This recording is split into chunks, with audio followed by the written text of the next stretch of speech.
Hello viewers, আজকে আমরা আবারও ইন্ডাকশন মোটর নিয়ে আলোচনা করব। তো এর আগে আমরা ইন্ডাকশন মোটর নিয়ে আলোচনা করছিলাম, ইন্ডাকশন মোটরের থিওরিটিক্যালি বা তাত্ত্বিক কিছু আলোচনা করছিলাম এবং ইন্ডাকশন মোটরের যে আমাদের বেসিক গাণিতিক সমস্যাগুলো বা বেসিক সূত্রাবলীর আলোচনা করছিলাম এবং সেই সম্পর্কিত কিছু ম্যাথ করছিলাম। তো আমরা সেই দিন আলোচনা করছিলাম ইন্ডাকশন মোটর হচ্ছে এমন একটা মোটর যার স্টেটরের যে কনস্ট্রাকশন বা স্ট্রাকচার এটা হচ্ছে সিনক্রোনাস মোটরের স্টেটরের স্ট্রাকচারের মতোই, কিন্তু ইন্ডাকশন মোটরের যে রোটর কনস্ট্রাকশন এটা সিনক্রোনাস মোটরের রোটর কনস্ট্রাকশনের মতো না, এটা ভিন্ন। এই জন্য আমরা বলছিলাম যে আমরা ইন্ডাকশন মোটরে এই জন্য একটা স্লিপ পাই, রোটেশনাল স্লিপ। কারণ হচ্ছে আমাদের যে স্টেটরে যখন আমরা সাপ্লাই দেব, থ্রি ফেজ একটা যে এসি সাপ্লাই দেব, তারপর যখন সিনক্রোনাস গতিতে ঘুরবে এবং যখন আমরা স্টেটরে পাওয়ার ডেভেলপ হওয়ার পর আমরা রোটরে পাওয়ার ডেভেলপ পাবো, তখন রোটর ঘুরতে থাকবে। তো এর ফলে আমরা দেখতে পাবো যে স্টেটরের যে একটা গতি এবং রোটর যে একটা গতি, তো সিনক্রোনাস স্টেটরের যে গতিটা এটা হচ্ছে আমাদের সিনক্রোনাস গতি এবং রোটরের যে গতি এটা আমরা রোটরের স্পিড বা রোটরের গতি বলি। এবং এজন্য আমরা তখন দেখি যে স্টেটরের গতি থেকে বা সিনক্রোনাস গতি থেকে আমরা রোটর গতিটা একটু কম পাই, এজন্য একে আমরা বলি রোটেশনাল স্লিপ। এই পার্থক্যটাই আমরা বলি রোটেশনাল স্লিপ। তো আজকে আমরা আলোচনা করব ইন্ডাকশন মোটরের পাওয়ার স্টেজ নিয়ে। তো ইন্ডাকশন মোটরের পাওয়ার স্টেজটা কি? আমরা এখানে ইন্ডাকশন মোটরের দুইটা পাওয়ার স্টেজ নিয়ে আলোচনা করবো ইনশাআল্লাহ। তো দুইটা পাওয়ার স্টেজ নিয়ে আলোচনা করার কারণ হচ্ছে আমরা এই পাওয়ার স্টেজটা সম্পর্কে সবাই জানি কম বেশি, কিন্তু এই পাওয়ার স্টেজটা সম্পর্কে খুব একটা আমাদের অবগত না আমরা। কারণ হচ্ছে এই স্টেজটা সচরাচর আমরা দেখা যায় বইয়ে দেখি না।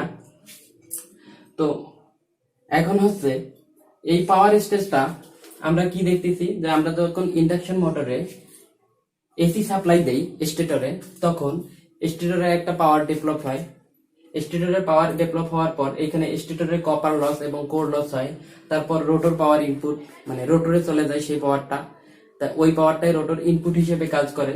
তারপর রোটরে যখন পাওয়ারটা আমরা সরবরাহ করতে পারি, তারপর রোটরে কপার লস হয়। রোটরে কপার লস হওয়ার পর আমরা একটা মেকানিক্যাল পাওয়ার ডেভেলপ পাই, একটা আমাদের পাওয়ার জেনারেট হয়।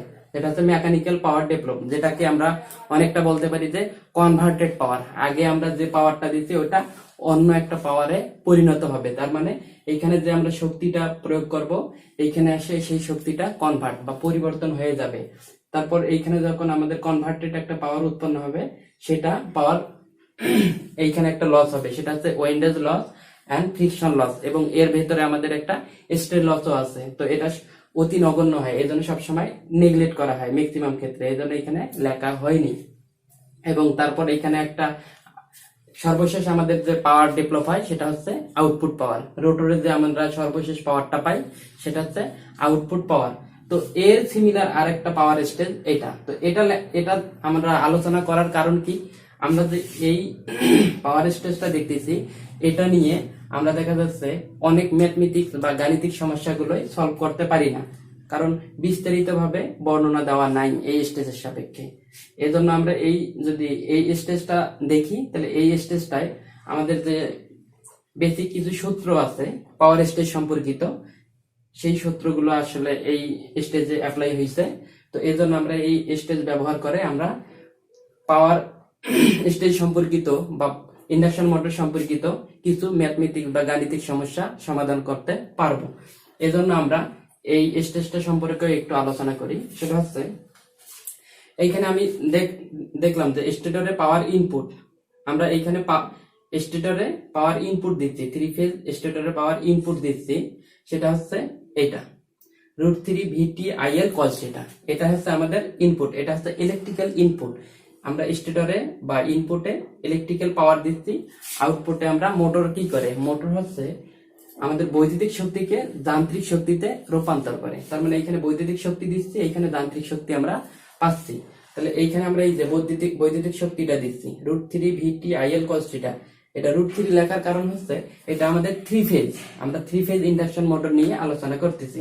তো যখন আমরা ইনপুটে এই ইলেকট্রিক্যাল পাওয়ার দিলাম তখন স্টেটরে একটা কপার লস হবে, এই যে PSCL, পি তে পাওয়ার, SCL তে স্টেটর কপার লস, তাহলে এইখানে একটা স্টেটর কপার লস হবে এবং এইখানে কোর লস হবে, যেটা আমরা এই দুইটা লসকে একত্রে আমরা এখানে উল্লেখ করেছিলাম যে stray copper loss and core loss.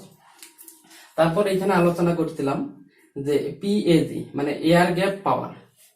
তো এয়ার গ্যাপ পাওয়ার কোনটা, যে আমরা যে ইনপুট পাওয়ার দিচ্ছি এই ইনপুট থেকে এই দুইটা পাওয়ার মানে স্টেটর কপার লস এবং কোর লস যদি বাদ দিই তাহলে এখানে আমরা এয়ার গ্যাপ পাওয়ার ডেভেলপ পাই। এখন এয়ার গ্যাপ ডেভেলপ পাওয়ার পর এখানে রোটর কপার লস, তার মানে কি এই যে এয়ার গ্যাপ পাওয়ার যে ইনপুটটা এই স্টেজে আমরা পাবো। তারপরে এখানে পাওয়ার পরে এখানে আমরা দেখতেছি এখানে রোটর কপার লস, এই যে সেই ব্লকটা রোটর কপার লস। সাধারণত এই স্টেজটা আর এই স্টেজটা মোটামুটি সেম, তো এটার সাপেক্ষে এটা অথবা এটার সাপেক্ষে এটাকেও আমরা ডিফাইন করতে পারি বা বর্ণনা করতে পারি। তাহলে রোটর কপার লসের পর আমাদের এখানে কি কনভার্টেড পাওয়ার হলো, এই যে এই পাওয়ারটা যেটা উৎপন্ন হলো এই কনভার্টেড পাওয়ারটা, রোটর কপার পাওয়ার লস বাদ দেওয়ার পর যেটা আমরা ডেভেলপ পাবো সেটা হচ্ছে কনভার্টেড পাওয়ার। তো কনভার্টেড পাওয়ারের সূত্র হচ্ছে 1 মাইনাস স্লিপ ইন্টু এই যে এয়ার গ্যাপ পাওয়ার, এয়ার গ্যাপ পাওয়ার। তারপর আমরা এটা যখন বাদ দেব তখন এখানে যখন এই কনভার্টেড পাওয়ার পাবো তারপর আমরা একটা লস পাবো, সেটা হচ্ছে ফ্রিকশন এন্ড উইন্ডোজ লস এবং স্ট্রে লস। তো এইখানে দেওয়া আছে উইন্ডোজ এন্ড ফ্রিকশন লস, এটা দেওয়ারই কারণ হচ্ছে এটা অতি নগণ্য থাকে, যার কারণে এখানে নেগলেক্ট করা হয়েছে। তারপর পরিশেষে বা অবশেষে আমরা কি পাই, আউটপুট। তো এই আউটপুটটা কি পাই, মেকানিক্যাল আউটপুট, এটা আমরা মেকানিক্যাল আউটপুট পাই। তো এই আউটপুট নির্ণয় সূত্র হচ্ছে লোডে যে টর্ক উৎপন্ন হবে সেটাকে যদি আমরা রোটরের অ্যাঙ্গুলার ভেলোসিটি বা মানে আনুভূমিক বেগ দ্বারা বা কৌণিক বেগ দ্বারা যদি আমরা গুণ করি তাহলে আমরা পি আউটপুট পাবো। তো এই পি আউটপুট আমরা অন্যভাবেও লিখতে পারি, দেখেন এই পি কনভার্টেড পাওয়ার মানে থেকে আমরা যদি এই দুইটা লস বাদ দিই, এই পি কনভার্টেড পাওয়ার থেকে আমরা পি ফ্রিকশন লস এবং উইন্ডোজ লস এবং পি স্ট্রে লস এই দুটো যদি বাদ দেই তাহলে আমরা সংক্ষেপে আউটপুট পাওয়ার পাই। এখন এই পি কনভার্টেড সমান 1 মাইনাস এস পি এজি, এটা কিভাবে লিখতে পারি তো একটু দেখি। এটা লেখার সিস্টেম হচ্ছে এরকম যে P converted equal P AG minus P R C L. P R C L বলতে এইখানে দেখেন যে পি কনভার্টেড এই পাওয়ারটা কিভাবে বের করব, এই যে এয়ার গ্যাপ পাওয়ার থেকে আমরা যদি এই লসটুকু মানে এই পাওয়ারটা থেকে আমরা যদি এই পাওয়ার লসটুকু বাদ দেই তাহলে অবশিষ্ট পাওয়ার এই জায়গায় আমরা পাবো। তো এটাই হচ্ছে এটা। তো এখন পি এজি মাইনাস যে রোটর কপার লসকে যখন আমরা স্লিপের সঙ্গে এয়ার গ্যাপ পাওয়ারকে গুণ করবো তখন রোটর কপার লস আমরা পেয়ে যাব। যখন আমরা এয়ার গ্যাপ পাওয়ারকে স্লিপের সঙ্গে মাল্টিপল করব তখন আমরা কি পাবো, রোটর কপার লস পাবো। এখন উভয় পার্শ্ব থেকে যদি আমরা পি এজি কমন নেই তাহলে 1 মাইনাস এস। তো এই যে পি কনভার্টেড পাওয়ার equal P AG into 1 minus S, এই যে এটা এভাবে আসে। তো আশা করি আপনারা বুঝতে পেরেছেন। এখন আমরা এই পাওয়ার স্টেজ সম্পর্কিত মানে কিছু ম্যাথমেটিক বা গাণিতিক সমস্যা নিয়ে আলোচনা করার চেষ্টা করবে ইনশাল্লাহ, আপনারা ধৈর্য ধরে দেখবেন। উক্ত ম্যাথটা দেখতেছি একটা ইন্ডাকশন মোটরের ম্যাথ। তো এই ইন্ডাকশন মোটরের ম্যাথটা এর আগে আমরা যে পাওয়ার স্টেজ নিয়ে আলোচনা করলাম এই পাওয়ার স্টেজ সম্পর্কিত একটা ম্যাথ। তো আশা করি যে পাওয়ার স্টেজটা যদি আপনারা বুঝে থাকেন তাহলে এই ম্যাথটা খুব ইজিলি বুঝতে পারবেন আমি আশা করি। তো পাওয়ার স্টেজটা যদি বুঝে না থাকেন তাহলে আমি অনুরোধ করব আবার আপনারা পাওয়ার স্টেজটা আরেকবার দেখে আমার এই ম্যাথটা যেভাবে আমরা সলভ করব এটা দেখা শুরু করবেন, তাহলে বুঝতে পারবেন। তো পাওয়ার স্টেজটা আমরা যদি বুঝতে পারি এই ম্যাথটা কিছুই না, একদম ইজি একটা ম্যাথ। তো বলতে কি এটা সলিউশন করি, সলিউশন। তো বলছে যে A 480 volt 60 hertz 15 HP 3-phase induction motor is drawing 60 ampere at 0.85 power factor lagging এ আছে এবং বলছে the stator copper loss 2 kilowatt, rotor copper loss 700 watt, friction and windage loss 1600 watt and core loss 1800 watt and stray loss neglect. তো কিছুক্ষণ আগে আমি বলছিলাম যে স্ট্রে লসটা অতি নগণ্য হয়, এই জন্য অনেক সময় নেগলেক্ট করতে বলে, এই জন্য এখানে দেখেন বলো একটি স্ট্রে লস নেগলেক্ট, স্ট্রে লসকে আমরা বাদ দিতে পারি। তো বলতে ফাইন্ড দ্য ফলোয়িং কোশ্চেন, এই কোশ্চেন গুলোর আমাদের অ্যান্সার করতে হবে। তো সেটা কি? Air gap power PAG, the power converted, the power converted, power কনভার্টেডটাকে আমরা কি বলি? এটাকে P C O N V, এটা সংক্ষেপে এভাবে লিখি। তারপর বলছে যে আউটপুট পাওয়ার এবং এফিসিয়েন্সি, এই চারটা জিনিস আমাদের বের করতে হবে। তো প্রথমে কি? এয়ার গ্যাপ পাওয়ার। তো এয়ার গ্যাপ পাওয়ার বের করার জন্য আমাদের যে ফর্মুলাটা জানতে হবে সেটা হচ্ছে, আগে আমাদের ইনপুট পাওয়ার বের করতে হবে। স্টেটরে যে আমরা ইনপুট দিয়েছিলাম, এই ইনপুট পাওয়ারটা আমাদের বের করতে হবে। তাহলে এ সলিউশন করি, তাহলে পি ইনপুট। তো পি ইনপুট কি? আমরা কিছুক্ষণ আগে বলছিলাম, এটা যেহেতু 3-phase ইন্ডাকশন মোটর নিয়ে আমরা আলোচনা করছি, তাহলে এর ইনপুট হবে √3 ভিটি টার্মিনাল ভোল্টেজ, লোড কারেন্ট এবং cos থিটা। তাহলে √3 গুণন টার্মিনাল ভোল্টেজ কত? 480 গুণন লোড কারেন্ট কত? 60 এম্পিয়ার, 60 গুণন পাওয়ার ফ্যাক্টর 0.85। তো আমাদের কত আসে? এটা আসে 42.4 কিলোওয়াট। এখন আমরা যদি ইনপুট পাওয়ার পাই, তাহলে ইনপুট পাওয়ার পর আমরা এখানে এখন পিএজি পেতে পারি। তাহলে পিএজি মানে এয়ার গ্যাপ পাওয়ার। তো এয়ার গ্যাপ পাওয়ার কি কি? ইনপুট পাওয়ারের থেকে আমরা যদি পিএসসিএল স্টেটর কপার লস এবং P core stator copper loss এবং কোর লস যদি আমরা ইনপুট থেকে বাদ দিই, তাহলে এয়ার গ্যাপ পাওয়ার পেয়ে যাব। তো ইনপুট পাওয়ার কত? 42.4 kilowatt minus stator copper loss. এখন দেখি স্টেটর কপার লস কত? The stator copper loss 2 kilowatt, তাহলে 2 কিলোওয়াট মাইনাস এবার কোর লস। তো এখানে কোর লস কত? এই যে দেখা যাচ্ছে দা কোর লস 1800। তো 1800 এটা ওয়াট আছে, আমরা যদি কিলোওয়াটে প্রকাশ করি তাহলে এটাকে 1000 দ্বারা ভাগ দেব। তাহলে 1800 কে আমরা যদি 1000 দ্বারা ভাগ দেই তাহলে এটাও কিলোওয়াট। তো এখন পি এজি এর মান আসবে 38.6 কিলোওয়াট এটা। এখন তাহলে আমাদের এ শেষ। এবার বলতে পি কনভার্টেড পাওয়ার। তো পি কনভার্টেড পাওয়ার আমরা কিভাবে বের করব?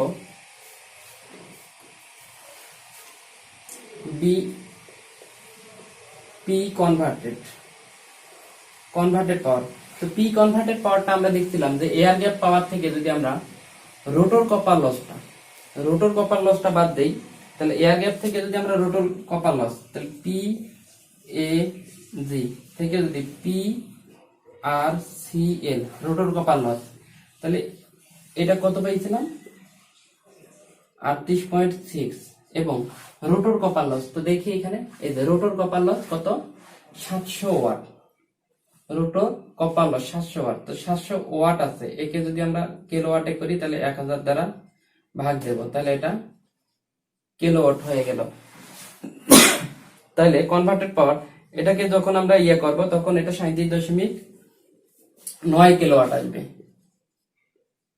37.9 কিলোওয়াট। তাহলে কনভার্টেড পাওয়ার বের হয়ে গেল আমাদের। এবার বের করব আউটপুট পাওয়ার, সি নাম্বার। তাহলে output power.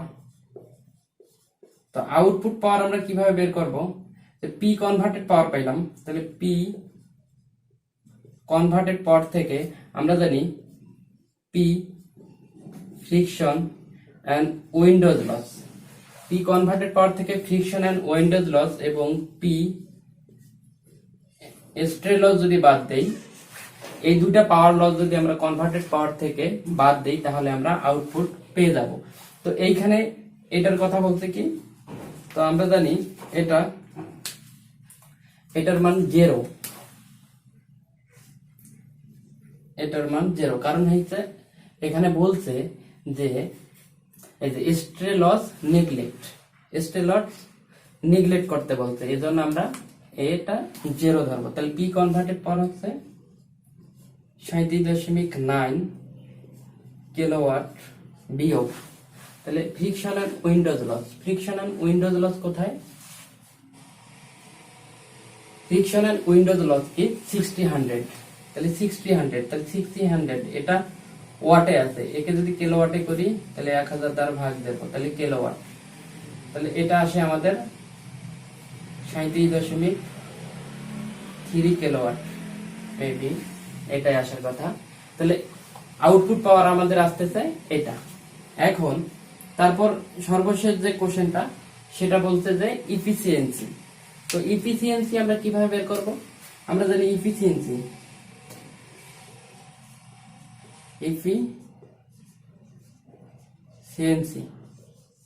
Percentage of efficiency, এটার সমান আমরা লিখব পি আউট পি ইন গুণন 100, এটা পার্সেন্ট। তাহলে পি আউট, আউটপুট পাওয়ার এটা কত 37.3, আর ইনপুট পাওয়ার আমরা বের করছি এখানে 42.4 গুণন 100%, তাহলে এটা আসে 88%।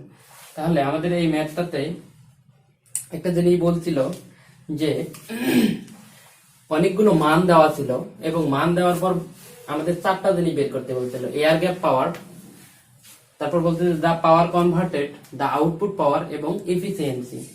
তো আমরা এয়ার গ্যাপ পাওয়ার আগে আমাদের অবশ্যই ইনপুট পাওয়ারটা জানতে হবে, ইনপুট পাওয়ার কত, কারণ ইনপুট পাওয়ার থেকে যদি আমরা স্টেটর কপার লস এবং রোটর কপার লস বাদ দেই তবেই আমরা এয়ার গ্যাপ পাওয়ার পাবো। তো এই যে এইটাই লিখছি, ইনপুট থেকে স্টেটর কপার লস এবং কোর লস বাদ দিলে আমাদের এটা এয়ার গ্যাপ পাওয়ার পাচ্ছি।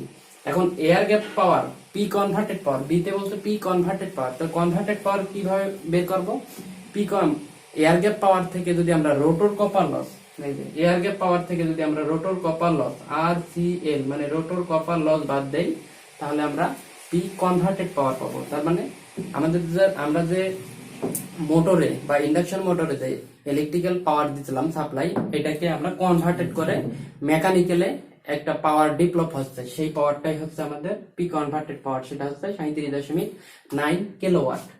এখন আউটপুট পাওয়ার আমরা কিভাবে বের করব, আউটপুট পাওয়ার আমরা জানি এইখানে কনভার্টেড পাওয়ার থেকে যদি আমরা ফ্রিকশন এন্ড উইন্ডোজ লস এবং স্ট্রে লস বাদ দেই তাহলে আউটপুট পাওয়ার বের করব। এই যে পি কনভার্টেড পাওয়ার থেকে ফ্রিকশন এবং উইন্ডোজ লস এবং মাইনাস স্ট্রে লস। তো এইখানে যেহেতু বলছে যে স্ট্রে লস নেগলেক্ট, তো স্ট্রে লস এই জন্য আমরা যদি 0 ধরি তাহলে এটা শুধু বাদ দেই, এটার মান দেওয়া আছে 60 ওয়াট, তো এটাকে কিলোওয়াট করলে এটা ক্যালকুলেশন করলে আসে এটা।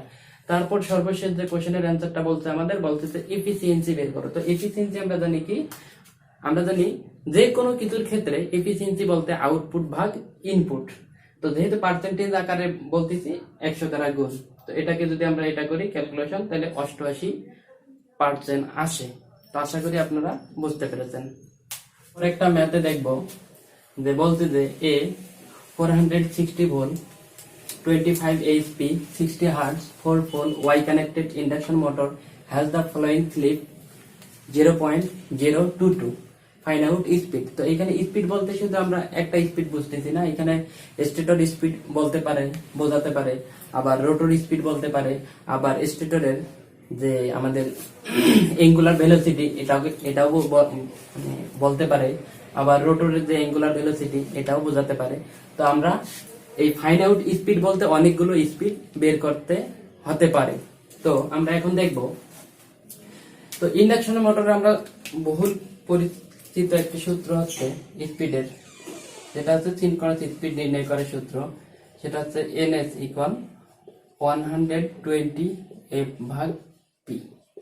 তো 100 f এর মান হচ্ছে 60, এটা হচ্ছে 4। তো এটা ক্যালকুলেশন করলে আসে 1800 rpm, 1800 rpm। এখন আমরা জানি ওমেগা এস সমান টুয়াইস পাই এন এস।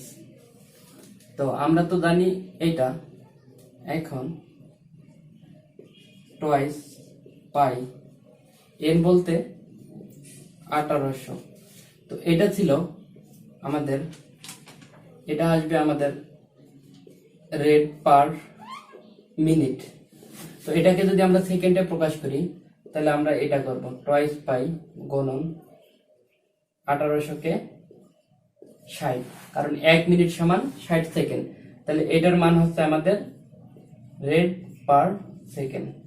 তাহলে আমাদের সিনক্রোনাস স্পিড পাইলাম 1800 rpm এবং সিনক্রোনাস যে অ্যাঙ্গুলার ভেলোসিটি সেটা পাইলাম, এটা ক্যালকুলেশন করলে যা হয় আর কি। এবার আমরা রোটর স্পিড বের করতে পারি। সেটা রোটর স্পিড হচ্ছে এনআর। আমরা জানি স্লিপের সূত্র জানি ns মাইনাস এনআর ভাগ ns। তার মানে এটা আমরা জানি এনআর সমান জানি ns 1 মাইনাস s, এটা। তো এই সূত্রে যদি আমরা বসাই, ns এর মান হচ্ছে 1800, 1 মাইনাস স্লিপের মান হচ্ছে 0.022। এটা বসালে একটা আমরা স্পিড বের করতে পারবো।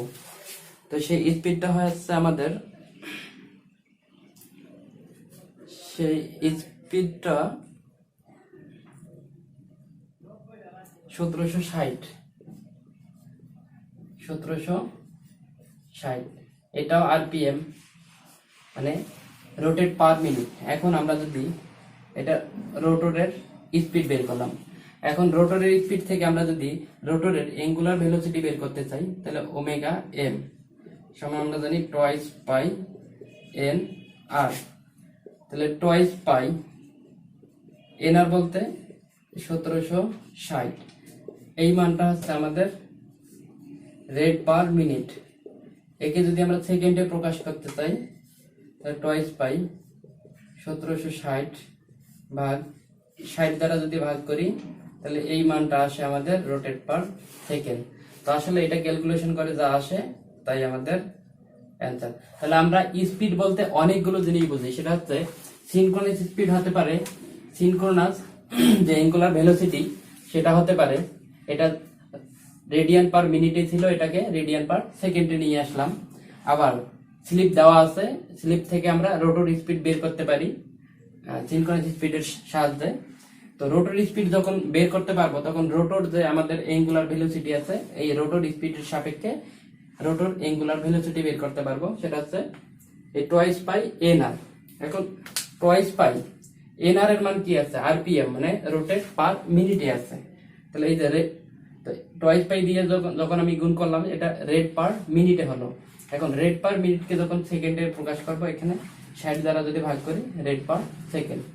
তো আমাদের আসলে এই ম্যাথটার আলোচনার বিষয়বস্তু এটাই ছিল। আশা করি আপনারা বুঝতে পেরেছেন। ধন্যবাদ।